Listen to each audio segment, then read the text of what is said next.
পৃথিবী বড় বিচিত্র। বৈচিত্র্যে ভরপুর এই পৃথিবীতে আমার কাছে সবচেয়ে বৈচিত্র্যময় বিষয়টি হচ্ছে মানব মন ও এর সম্পর্ক। আসলে রবীন্দ্রনাথ ঠাকুরের লেখা ছোট গল্পদের ভেতরে আমার মতে সবচেয়ে চমৎকার মানব মনের দ্বিধা দ্বন্দ্ব অনুভূতির বহিঃপ্রকাশ ঘটেছে পোস্ট মাস্টার গল্পটিতে। এই গল্পটিতে এক সাধারণ যুবক ও একটি ছোট কিশোরীর মধ্যকার সম্পর্কের কাহিনী তুলে ধরেছেন।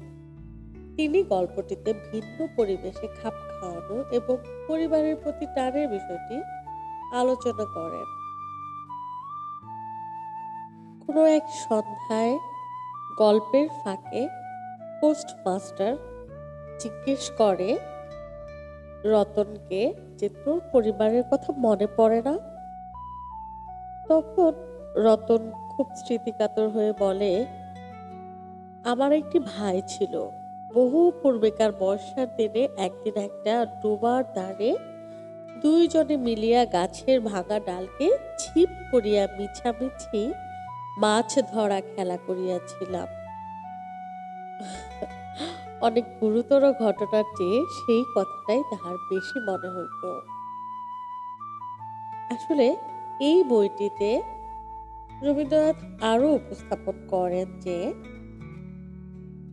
একজন সঙ্গিনীর এবং একজন মেয়ের যে যার বয়স কিনা 12-13 বছর, সেই বালিকার মনে হঠাৎ করে সহসা যে মাতৃত্ব বোধ জেগে ওঠে।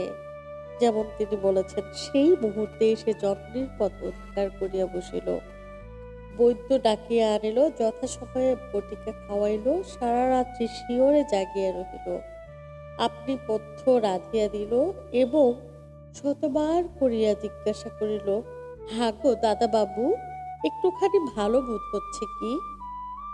আসলে এভাবে শুধু কেবলমাত্র নারী মনের ভিতরেই মাতৃত্ব বোধ জেগে উঠতে পারে। এবং পোস্টমাস্টার সহসাই তার জ্বর থেকে রতনের সেবায় ভালো হয়ে উঠলেন। পোস্টমাস্টার একসময় বদলির আবেদন করেন এবং বদলি নিয়ে যখন শহরের উদ্দেশ্যে চলে যায়, তখন রতন মনের ভিতর থেকে ভেঙে পড়ে সেই খবরটা শুনে। এবং রতন সম্পর্কে পোস্টমাস্টার বলেন, রতন অনেক দিন প্রভুর অনেক তিরস্কার নীরবে সহ্য করিয়াছে, কিন্তু এই নরম কথা সহিতে পারিল না। একেবারে উচ্ছ্বসিত হৃদয়ে কাঁদিয়া উঠিয়া কহিল, না না, তোমার কাউকে কিছু বলতে হবে না, আমি থাকতে চাই নে।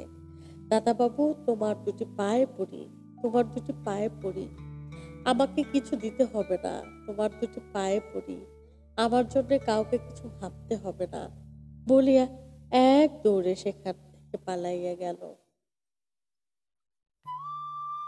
এবং যখন নৌকায় উঠিলেন পোস্টমাস্টার আর নৌকা ছাড়ল, তখন পোস্টমাস্টার ভাবলেন, একটি সামান্য গ্রাম্য বালিকার করুণ মুখচ্ছবি যেন এক বিশ্বব্যাপী বৃহৎ অব্যক্ত মর্ম ব্যথা প্রকাশ করিতে লাগিল। একবার নিতান্ত ইচ্ছা হইল ফিরিয়া যাই, জগতের ক্রোর বিচ্যুত সেই অনাথিনীকে সঙ্গে করিয়া লইয়া আসি।